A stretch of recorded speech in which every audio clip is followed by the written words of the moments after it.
This episode of Going Forward is brought to you by Optimizer, an award-winning PPC management tool used by advertisers worldwide.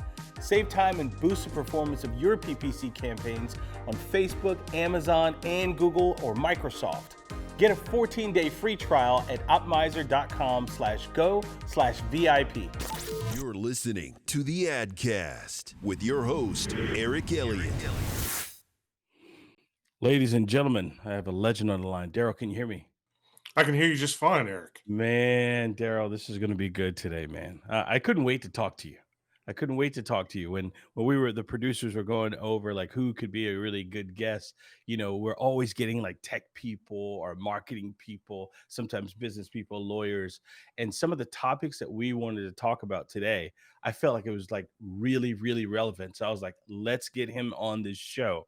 So, ladies and gentlemen, I want to welcome Mr. Darryl Stickel to the AdCast today. I can go on and on forever about the degrees that Darryl has. He's right out there in British Columbia. He's actually graduated from Duke University. So he's a Blue Devil. Are you still a Blue Devil fan? Yeah, I still cheer for the basketball team, and if the football team or the baseball team makes it anywhere, I'm an avid fan. Awesome. So I want to talk to you guys today about, about Darryl. Darryl's got over 20 years experience. He's got a PhD in building trust in hostile work environments. And one of the things that we're going to talk about today, it's much needed. So we're going to cover a few topics. And Darryl, at any point when we get rolling, I want the people to hear from you. We're going to talk about some of the things like trust in the culture and like trust in business, and also developing the competitive advantages, which is what every business wants to have right now, and doing that through trust building. So we're going to go on some of those topics today. But before I do that, Darryl, please be kind enough to tell the guests who you are and exactly what you do. So my name's Darryl Stickel. I wrote my doctoral thesis on building trust in hostile environments at Duke.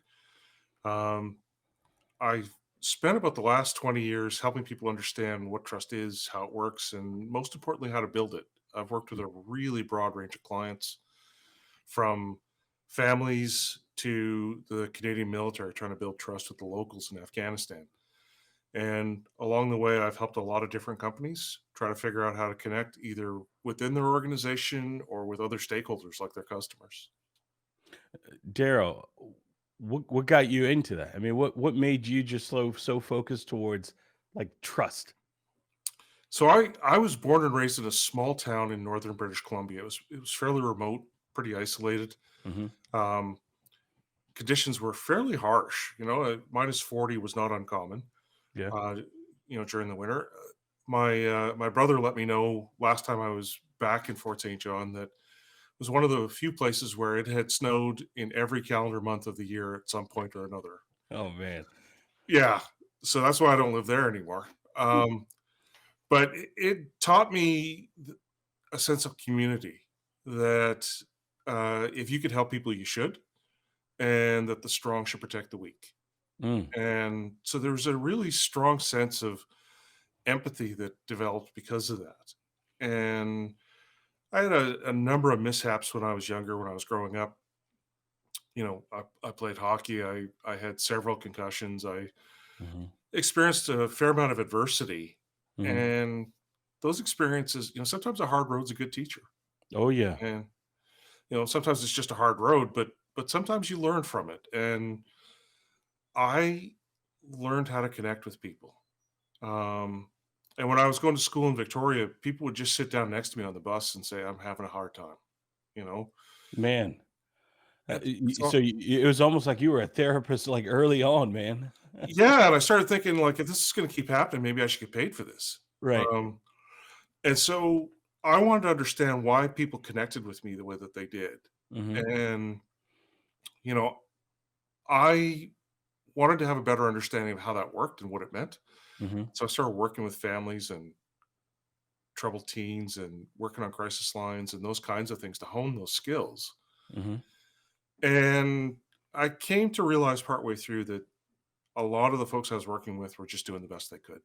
Wow. And it was going to be hard for them to move from A to B, that it had taken them a long time to get where they were, and they may never recover. And so I thought that'll drive me insane. So Mm. I shifted into public admin and did a master's degree and ended up working in native land claims in British Columbia, where it's one of the few places on earth where we hadn't settled claims with the natives.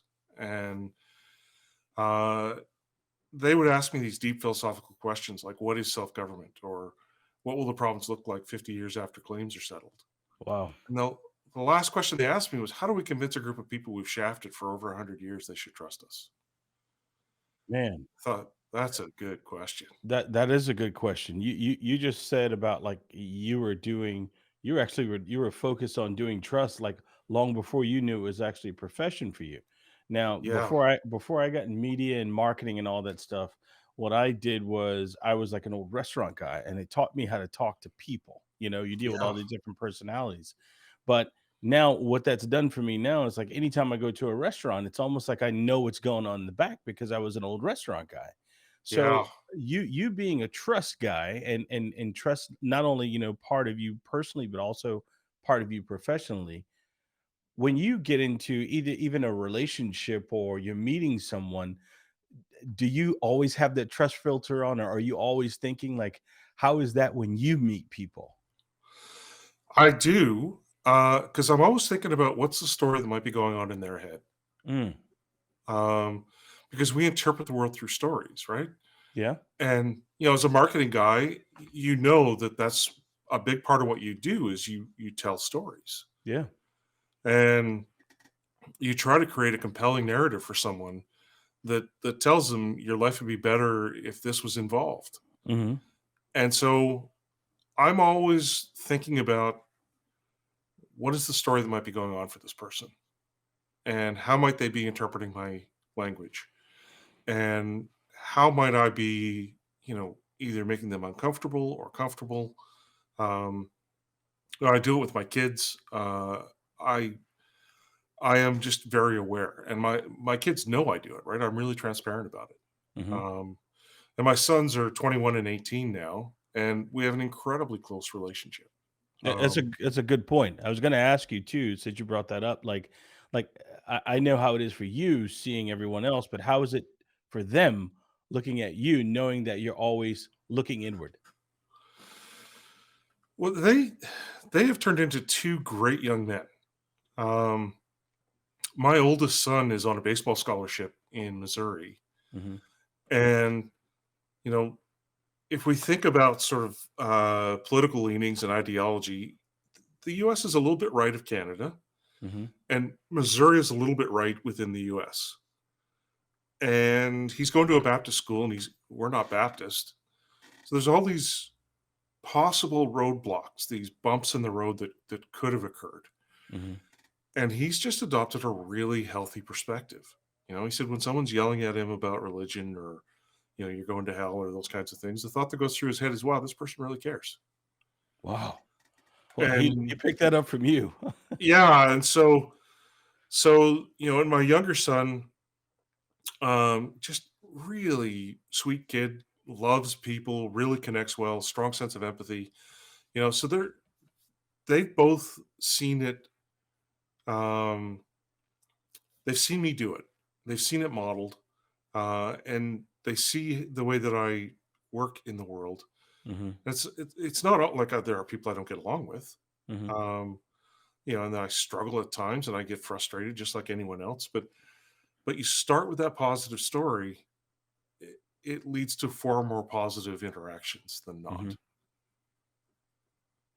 Interesting. You also used a line earlier. You said, the strong should protect the weak. And now it's when hearing you say that, it almost sounds like it's something like you grew up with something, like you grew up with something, and it's kind of you've kept it, close to you. So tell me Yeah, where that thought process came from, and then I want to dive into a lot of it. I hope you don't mind me asking these questions, but this is just fascinating for someone yeah. who does trust for a living. Well, so I had a big brother, uh, my older brother Richard, and him and his friends were some of the toughest guys in town. And when I grew up in Fort St. John, it was a rugged place. Hmm. It was a small community, mostly natural resources. People were making a lot of money but didn't have anywhere to spend it. Um, so substances were sometimes an issue. Um, but my brother and his friends always looked out for me, Mm.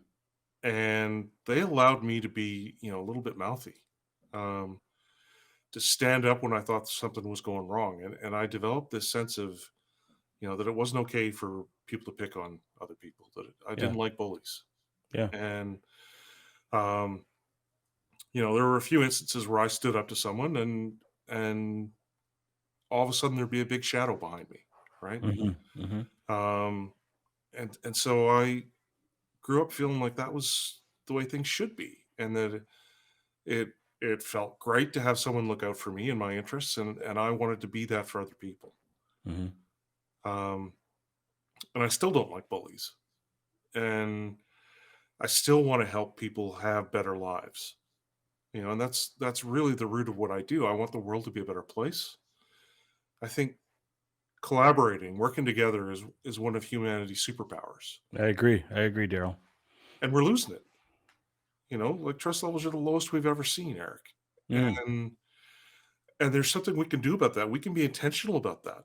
And that in the work that I do, I see profound change. I see people have miraculous results. I've worked with senior leaders who basically said to me, "Look, I'm completely alienated from my kids." Wow. And I've seen that turn around within a few months to the point where they're closer than they've ever been with them. Um, they're connected in a way that they didn't think was possible. Hmm. And the reason I wrote my book, um, is because I didn't want that to go away if I did. And and I felt like I was dropping small grains of sand in the ocean. And I wanted people to come alongside me and pick up great big rocks. And so I sat down and wrote a book, and I put everything I could into it. I put the model I use, I put the approach that I take, all that stuff into it. And it's called Building Trust. Hmm. But I wanted people to be able to take what I knew and start applying it, because it seems to make the world a better place. It gives them better lives. I agree with you. And I want to ask you this because, some people will use the term very loosely. Oh, I trust them or I trust him. Daryl, what is Right. trust? What is Nice trust? question. Yeah. So trust is the willingness to be vulnerable when we can't completely predict how someone else is going to behave. And there's elements of uncertainty and vulnerability in that. Hmm. And so for me, when we're deciding to trust someone, we ask ourselves two fundamental questions. And the first question is, how likely am I to be harmed? Which is Okay. perceived uncertainty. Okay. And the second question is, if I'm harmed, how bad's it going to hurt? Which is perceived vulnerability. And those things multiply together. So we've got uncertainty times vulnerability gives us a level of perceived risk. Got it. And we each have a threshold of risk that we're comfortable with. And if we go beyond that threshold, we don't trust. Hmm. And if we're beneath it, then we do. And so that means that, early in a relationship, you and I are just meeting each other. Uncertainty is pretty high. And Hmm. so the vulnerability we can tolerate is actually fairly low.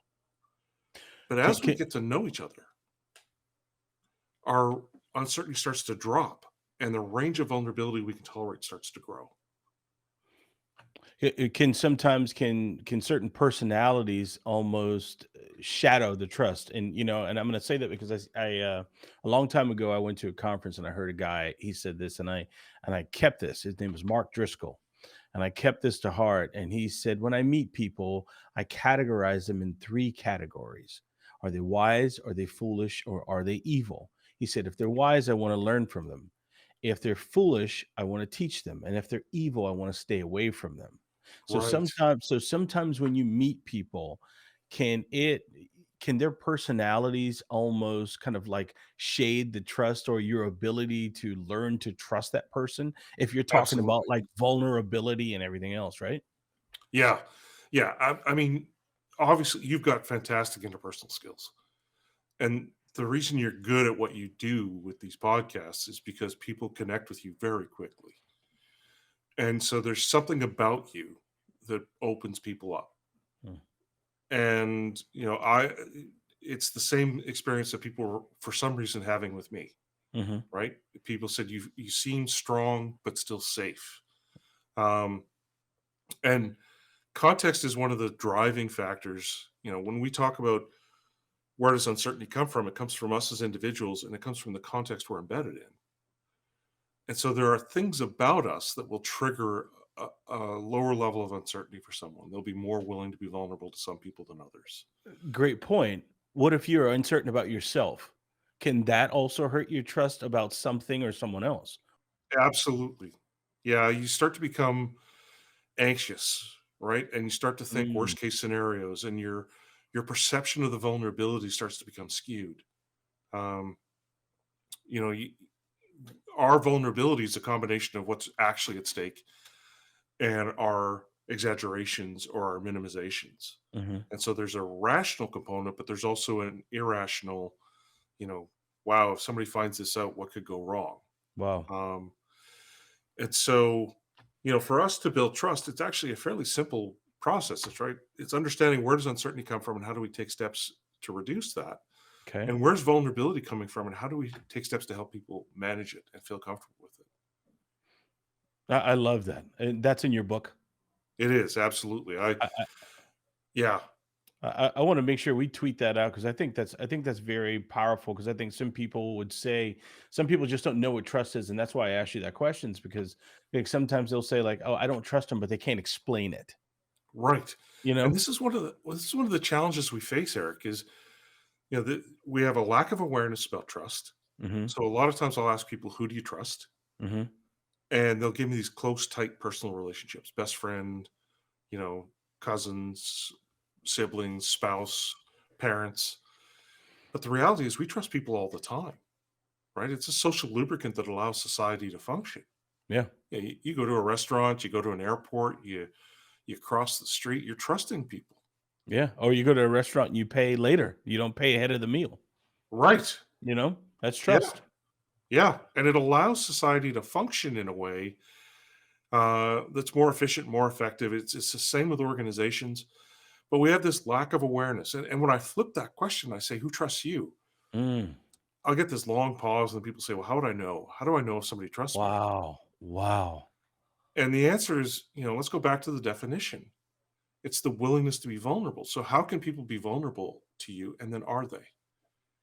And so, if I'm a leader, do people give me the bad news early, or Hmm. or am I the last to know? Do Hmm. they tell me what their real development needs are? Do they push back against ideas? Are they willing to take risks and make mistakes? These are all ways that people can make themselves vulnerable. Yeah. And the question is, do they? And I think they're afraid to. oh my God, yes, They're especially they're afraid today. to. People are afraid to. And you touched on something earlier. You were saying like, trust is much needed today because now we don't know what's authentic and what is not because you have things like social media Right, and you just don't know like like can I trust that person. And right. now my question to you is this new age of things now, and I want to go into organizational things too, but Yeah. you got on something really good here. So like in this day and age, is it easier for us to trust people but not know what trust is? I think it's harder for us to have deeper relationships. Mm, And so a lot of our relationships feel a mile wide and an inch deep. Um, the sense of community seems to be dissipating. wow. And, you know, we're at this place now where if I've made a misstep or if I make a mistake, Hmm. then you can easily exit and never talk to me again. Or if you find out that I made a mistake 20 years ago or Hmm. 30 years ago, Hmm. that may cause you to say, yeah, I'm out. And there's so little grace and so little room for us to grow and evolve and develop as human beings. Um, communities used to be sort of co-located. We were stuck with each other. Yeah. Yeah. And so we had to work a little harder and we had to tolerate a little more and we had Right. to accept that people had flaws. You had to fix that relationship because you may be around them for years, and now, Yeah, like you said, it doesn't matter because, I can move in another state just like that. right. or I can just not pick up the phone or not respond to Daryl's emails, right? Wow. And so exit is so much easier than it ever was before. It creates a real challenge for us to foster some of these deeper relationships. Mhm. Now, you remember I was telling you uncertainty times vulnerability equals a level of risk. Yep. Well, our vulnerability hasn't really gone down, but our uncertainty is spiking all over the place. Wow.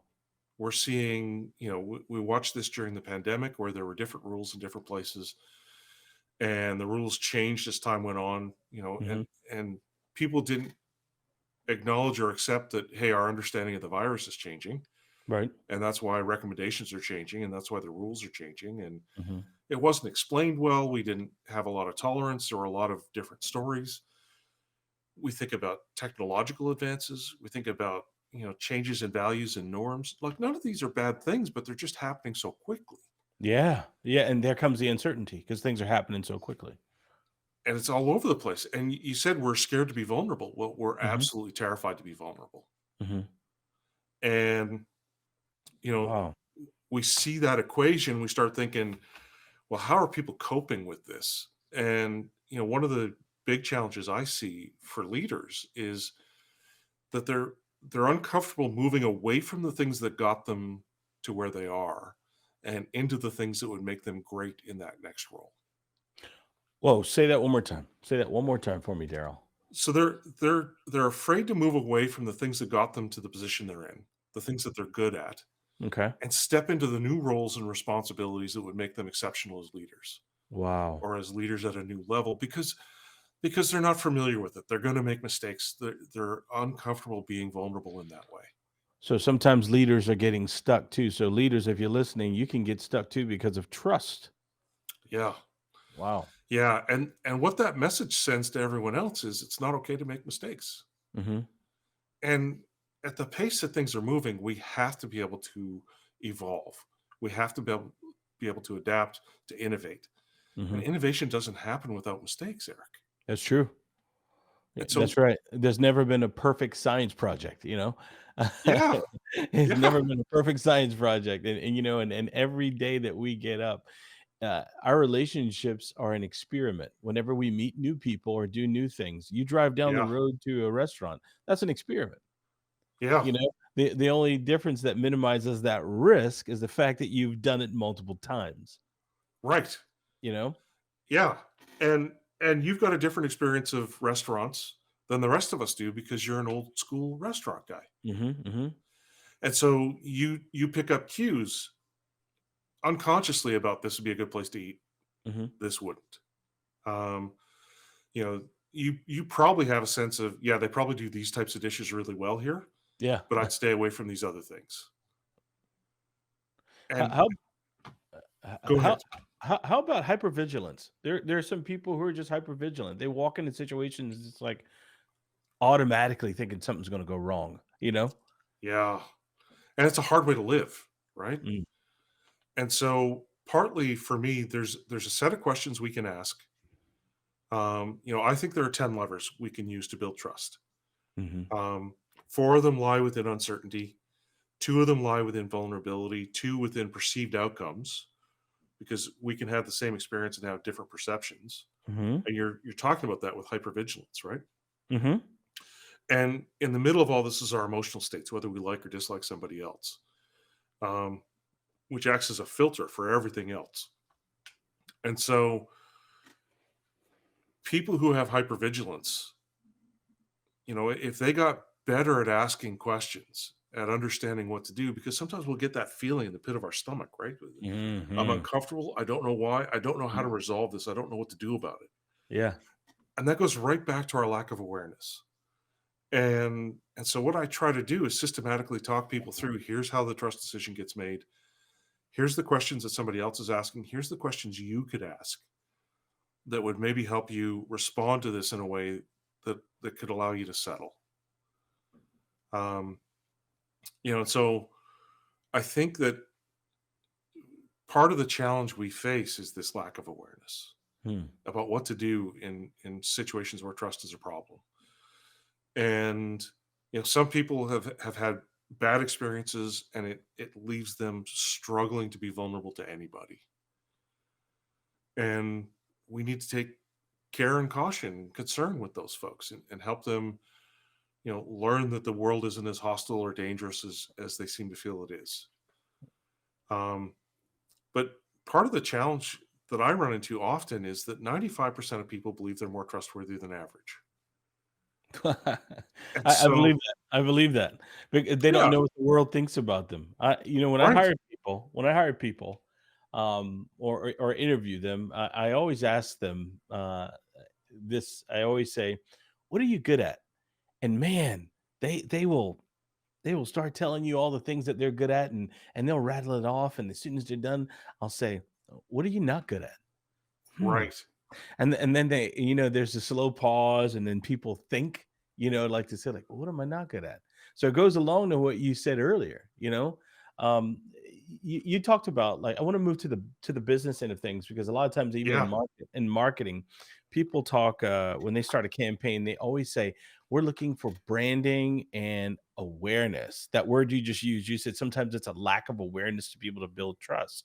So they're Right. looking for branding. I mean, for for branding and awareness in a marketing campaign. So Right. why is that important, for businesses and brands to be able to have that awareness? And then I want to talk about just having trust culture in the business world. Hey, it's Eric here from VIP Marketing, and I want to ask you, digital marketers, something. Are you frustrated with your current PPC marketing campaigns? Well, I want to tell you about a tool that we use here at our agency. It's called Optimizer. You have the ability to get your reports up to date and make sure that you get alerts on them. You can even work into workflows as well. So if you're frustrated with your campaigns right now in the reporting systems that you use, I want to give you a 14-day free trial of Optimizer. Go to optimizer.com/go/VIP. Right. So a lot of times, I worked with a mutual fund company where they were trying to figure out what their strategy was. Hmm. And I told them, look, you don't do anything that anybody else doesn't do, but what you could do is build deep long-term relationships with your customers. Hmm. And they decided that that was their strategy, and it was profoundly successful. But partly it was about getting this message across to their customers that they wanted to be their partner, Yeah. right? And so I said, you need to stop flogging product and start to realize that, success for you is the same as success for your customers. There's this massive overlap. And if you double the size of your customers' book, because they were selling to um, financial advisors, so if you double their book and you've got 10% of that book, 10% of twice as much is twice as much. Hmm. And so I said, you need to start focusing on helping your customer be successful. Well, that worked incredibly well for them, and they generated a massive return from that. Wow. And part of it was getting the story out, getting the signal through the noise, reducing the uncertainty for the purchaser, right? Yeah. Because the vulnerability that they take is that purchase decision.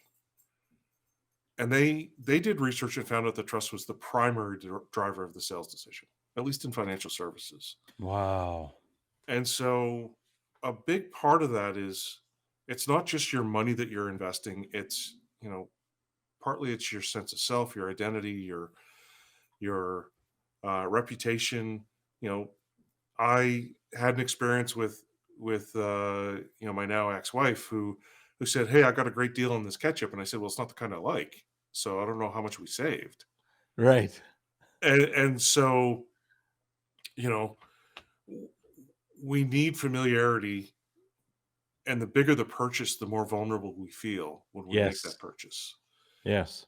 And the longer it's going to be with us, the more concerned we are about what other people are going to think, about how it's going to impact our reputation, uh, those we care about. I just went through the process of helping my son buy a used car, and I wanted something reliable and safe for him. And I was willing to spend more money to make that happen. And we'll pay a premium for something we trust. Hmm. And so I think a Mm. big part of that marketing journey is is creating a narrative for people that includes them, that makes them feel like this would be a good decision for me. I don't have to think about this a whole lot.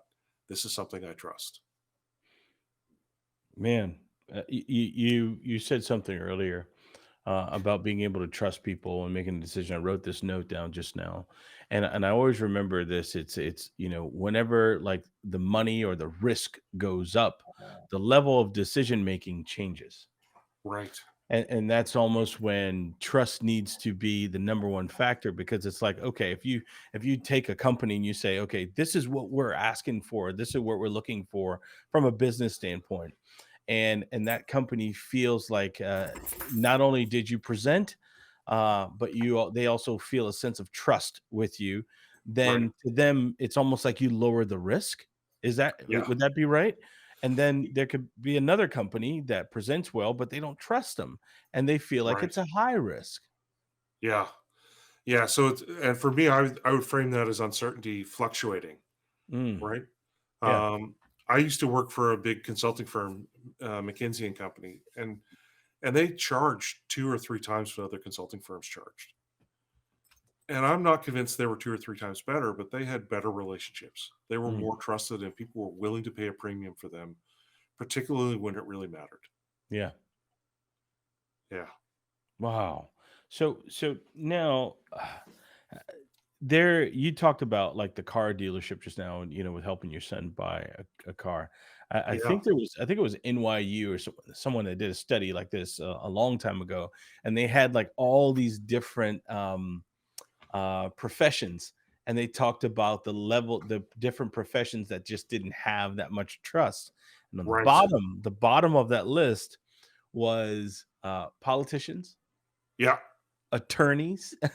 They just Yeah. didn't people in car salespeople. People just did not have trust in these Right. people, and Yeah. so how do you change that?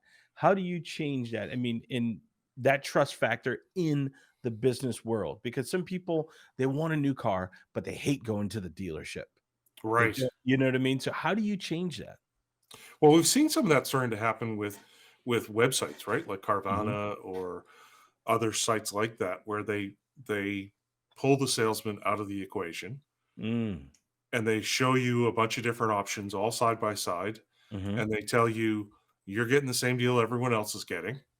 Um, and here's the blue book value, and here's how we evaluate this. And oh, by the way, we're gonna stand behind it for an additional price. You get a warranty, Mhm. um, and so they start to build confidence through getting rid of some of the folks that were involved before.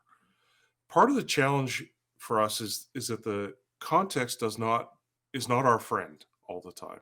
Mhm. Um, I've talked to a lot of leaders and asked them, "Would you want to be a politician?" And they'd say, Why would I want to throw my family under the bus like that? Ooh. Why would I want to put them at risk? Why would I want to face that kind of scrutiny?" Yeah. And so, who do we get in those positions, Eric? We get people who don't give a crap about anybody but themselves. Yep. Yep. And so we're funneling more narcissists than we'd like Mhm. into those kinds of roles. Um, and we see a decline of trust in the justice system. I started working on a paper. I was gonna title it "Grab Your Ankles, Here Comes Justice," um, because we've seen people being put in the Supreme Court, and we have no expectation that they're unbiased or that they're gonna, they've been put there because they've got a political leaning. Please write that paper. I want please write that.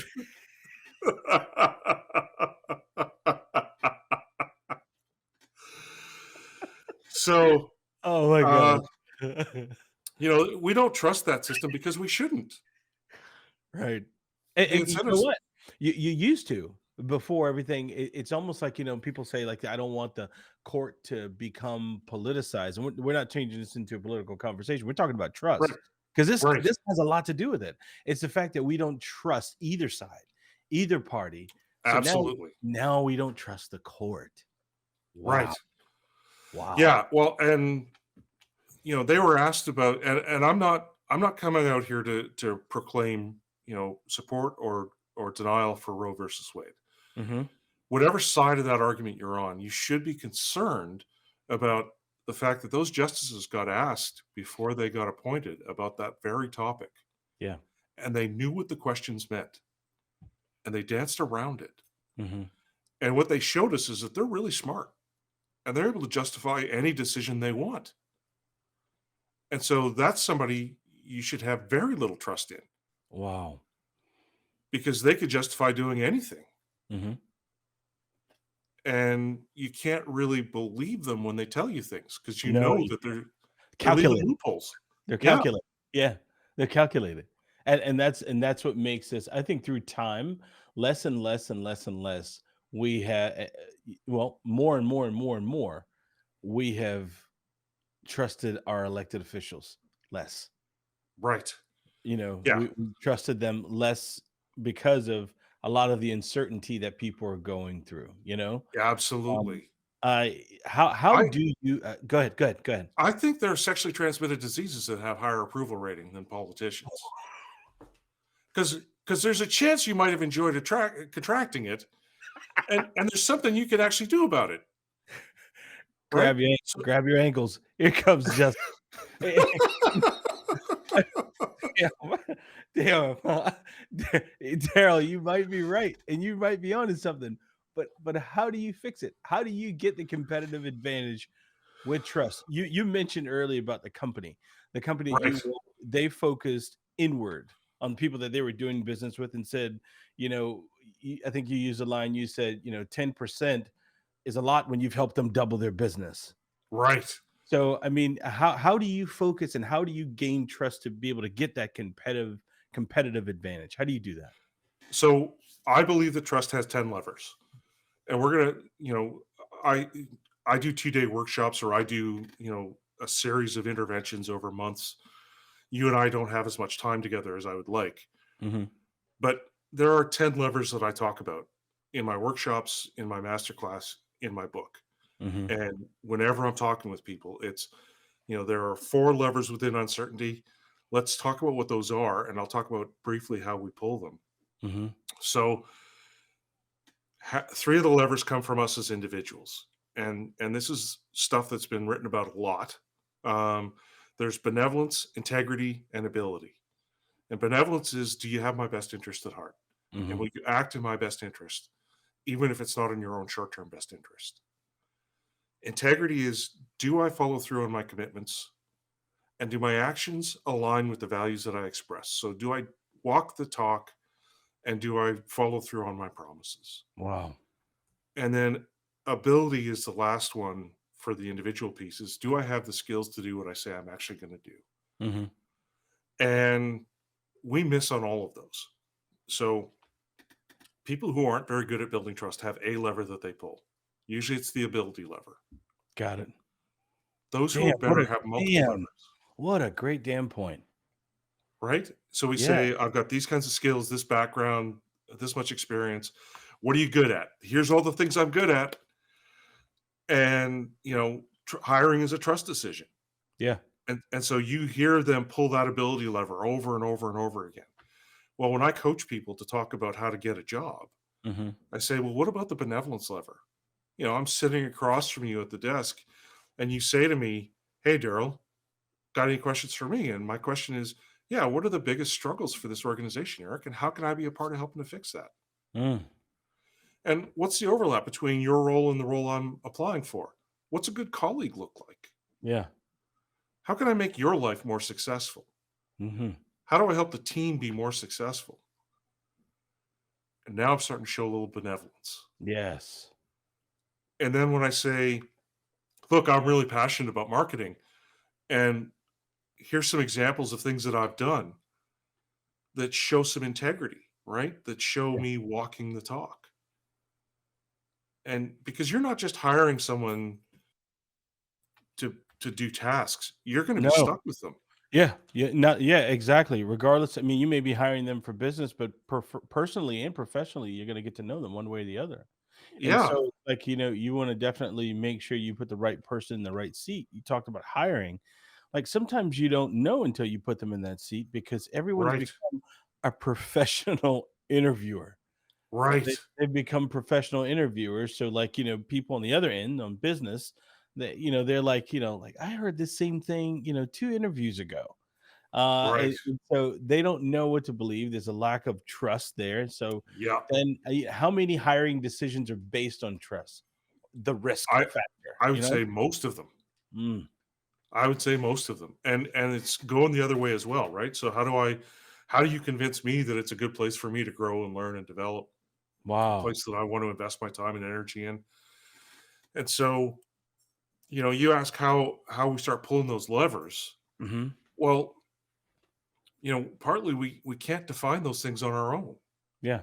So if you and I wanted to, I asked you what makes a good guest, and you said be authentic, and I'm I'm trying out here, brother. I'm Mhm. I'm trying to share everything I know. My aspiration is that the world be a better place. I want people to take what I know and use it Mhm. and have better lives. But we've discussed that beforehand. We talked about what good looked like. Yeah. If we wanted a really good sense of what excellence is or what ability looks like as a podcast guest, we'd actually talk to your listeners.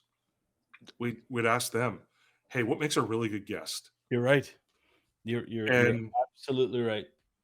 you'd talk with other podcasters and you'd say, "What do you find really good in a guest? Mhm. And how do I get the best out of them? And how do I pull from them?" And so partly it's about having a conversation with the other stakeholders Mhm. and including them in that conversation. What does good look like? That's the ability lever. If we're pulling the benevolence lever, I work with families and I'll say to them, "How many of you here have your kid's best interest at heart?" And all Mhm. the hands go up, right? Mm. And I say, "Well, how many of your kids would say that?" And I tell you, Eric, it's about a third, Wow. right? And it's somewhat hesitant at that. And so if it's not obvious where it's supposed to be obvious, then how does a leader show it? How does a company They show it don't to know. I customers? I don't think they know. I They don't. believe, yeah, how do I say it? I put something out about this before, and you go on YouTube and you see everyone's a damn coach now. Yeah. Everyone's a coach selling a course, Yeah. and it's like, for us, I call it the bullshit meter. It goes Hmm. up. It's almost like, how do I know? And then when you look in this person's background, it's like you have no employees, you've done shit in your life, and all of a sudden you're a coach. So it's Yeah. like, how can I believe this person? How can I Yeah. believe this? And now for someone who may really know their stuff, let's just say now Darryl Stickel comes through and he has a course that he's selling and he can back it all up. So this person who went before you has made it look bad for you. So now Right. I have no trust in online coaches now because Right. of this person who didn't know a damn thing and now he's coaching people just to get money. Right. And you're articulating the exact problem I face, Hmm. right? I try to get the signal through the noise because I I'm one of the world's leading experts on this topic.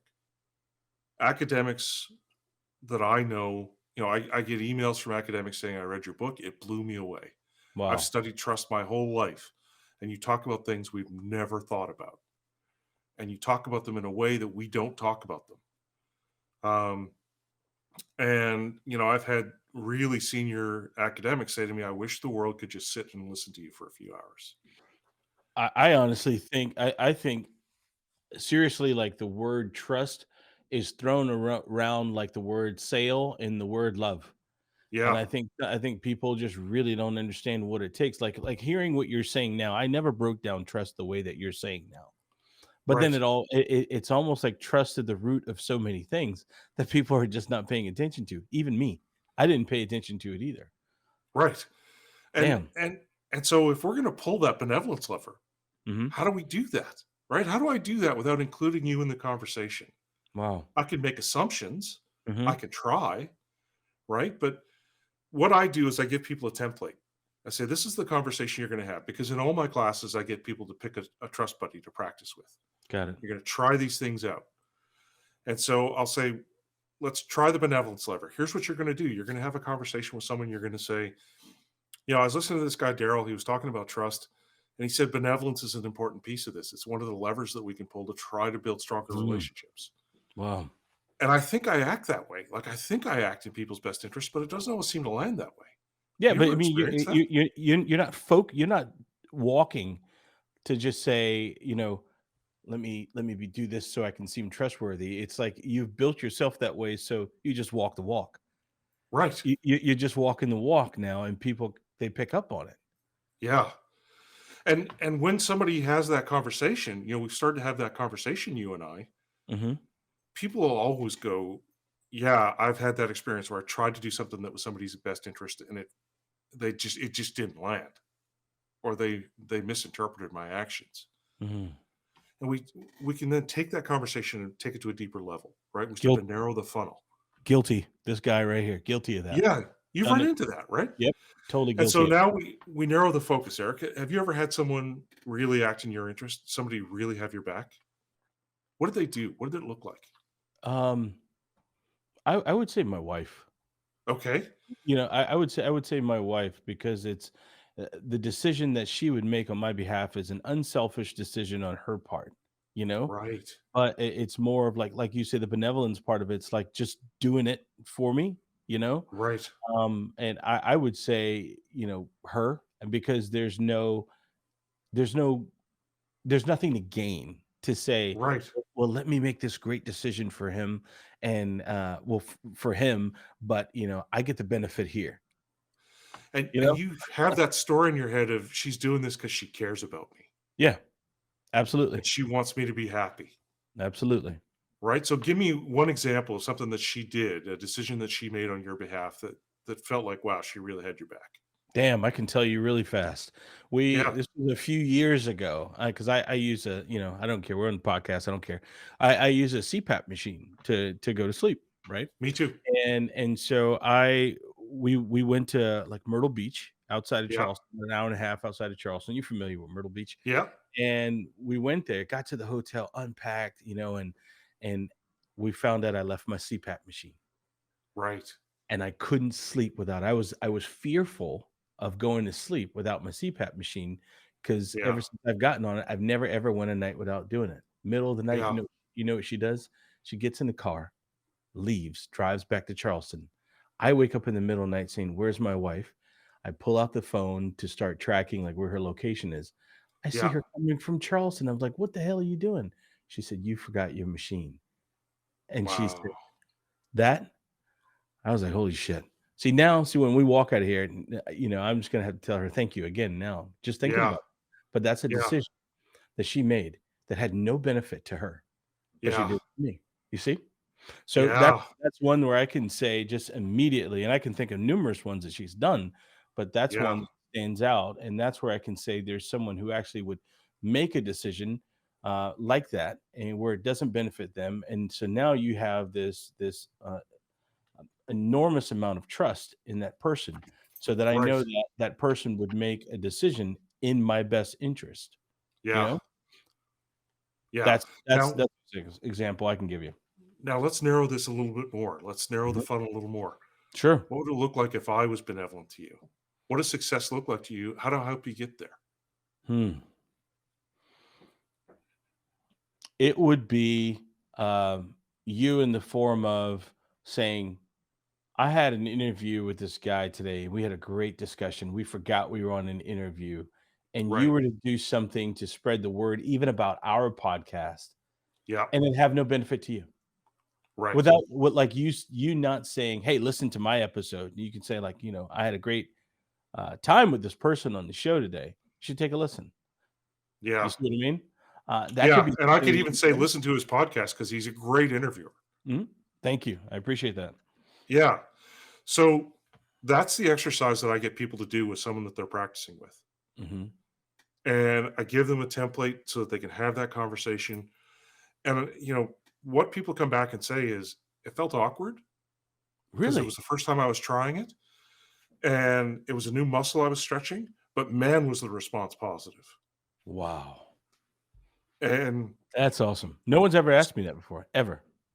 and so that's what I do is I go through these 10 levers and I help people figure out how to pull them. Mhm. My when my sons were young, my oldest was 12. He said to me, he said, "Dad, I know that even when you're upset with me, it's about what's best for me." I know you've always got my back. You've from always the got my best interest at heart. lips And of a that gives child. me so much grace. You know, they have such a positive story about me. I have such a positive story about them. Hmm. When something happens that sets one of us off, instead of just going off, we go, what's going on? You know, we try to find a positive narrative for why this is being done or what's going on or what's happening. Hmm. And our Wow. first concern is about the other person. Mm. That's what we get from being able to say, that's what your wife gets from Yeah. you, Yeah. right? That is amazing. That is amazing. You know, things are changing so fast, Yeah. nowadays. Um, and my wife and I, speaking of her, we talked the other day, and we were like, inflation's high as hell, and people are still Right. spending money. What's happening? Where's the money coming from? And then you read about all these companies, one company buying another, the banks, this and that. These different Yeah. going in with banking. So, let's just say if a company is looking to merge or buy out another company, let's say a merger, Right. what is that one company looking for in the other company to say, you know, uh, you know, we want to take them on, or do they like give themselves 30, 45 days to say, hey, we're going to be the management company just to watch them, to see if they fit? How does that work? Right. Well, I think I'd start off by saying it works badly. Mm, 85% of mergers actually lose money or destroy value.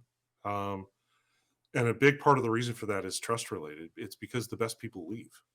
wow. Um, and so a lot of times they'll look at another company and they'll say, there's a strategic advantage here Mm, for us either getting rid of the competitor or adding something to our suite of offerings that puts us ahead of one of our competitors. Um, they look at it very logically and very rationally. hmm. And this is one of the challenges we face is that, I was one of the first ones to actually talk about the role that emotions played in trust decisions. Mm. And the literature treats people like they're rational actors. You've met people before, right, Eric? Who? People? Yeah, You, yeah. yeah, I've people yeah, before. yeah, yeah. Yeah. Are they always rational? No, not always. No. No. No. What I used to say, you can't have a rational conversation with an irrational person. Right. Yeah. And so part of the challenge is that this may make sense in terms of the numbers, but when the people problem starts to hit the ground, you cause massive spikes in uncertainty for everyone. Mm, And if I'm one of the best people in that new organization, if I'm not absolutely certain of what's going to happen with me, I've got mm. all kinds of options. Um, Well, didn't that it's create some kind of dysfunction in the organization somehow, or? it really does. Yeah, yeah. And this is one of the challenges we often see with mergers and acquisitions is people don't think about the people cost. Um, they don't realize that unless it's a technology that they're buying Mhm, that has become independent of the people involved, mhm. which is a rare beast, then you need to actually give some serious thought to the implications for the people involved when you're engaged in that kind of activity. Wow. Yeah. Talk to me about the people costs, because with mergers, acquisitions, you got a lot of things happening. The organizational charts changing. Hmm. Job descriptions change. There's, like we said, there's dysfunction, and because you're dealing with people. So how do you make that work? How do you make that work, Daryl? If You a got to company is buying one to take out the competition, how does it make it? How do you make it work? well, so uh, this answer is going to be true for a lot of different situations we're seeing right now. Right? We Hmm. talked about the fact that trust is at low levels because uncertainty is so high right now. Hmm. We need to be intentional. We need to be intentional about reducing uncertainty and Mm, managing people's perceived vulnerability. And so for me, I would come in, the rules are about to change. We're going to tell you what the new rules are as quickly as possible, and we're going to make them as clear as possible so that people have a very clear sense of where they fit and is there a spot for them. Um, mm, and we need to let them know these are the rules in the old organizations, and here's what the new organization's rules are going to look like. And the quicker we can do that, the less uncertainty there's going to be for everyone involved. Hmm. We need to determine what those new roles are, and we need to start having conversations about here's what good looks like. You know, because I can almost guarantee you that there'd be a different definition in different places. We need to talk about here's the values that we're going to live by, and there's little that creates more cynicism than putting a bunch of values on the wall and then not living by them. That's true. And That is true. That is true. because people interpret the world through stories, Eric, they you may be taking actions that align with those values, but out of 10 people, 3 of them actually believe that and have that story. 7 of them don't. They've got some different story. Good And book. so, A good book about that. A good book about that was Jack Welch. right, It was the MBA. Gosh, I can't remember the name of the book. I read it, but it was from Jack Welch, and it was uh, like an MBA entrepreneur. I think the title of the book. I'll hopefully I'll put it in the show notes.